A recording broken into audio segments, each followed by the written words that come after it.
Hi అందరికీ. ఇంట్లో కూరగాయలు లేనప్పుడు ఇలా కారం కారంగా టమోటా పచ్చడి చేసుకోండి, చాలా బాగుంటుంది.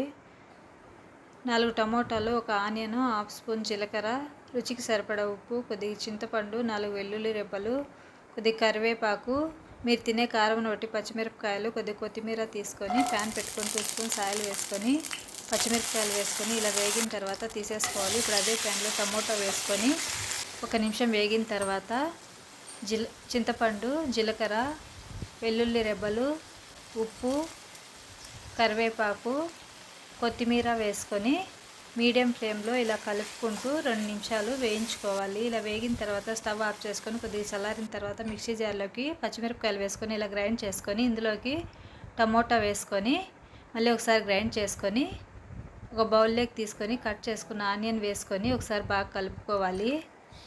వీడియో నచ్చితే like, share and subscribe. Thank you for watching.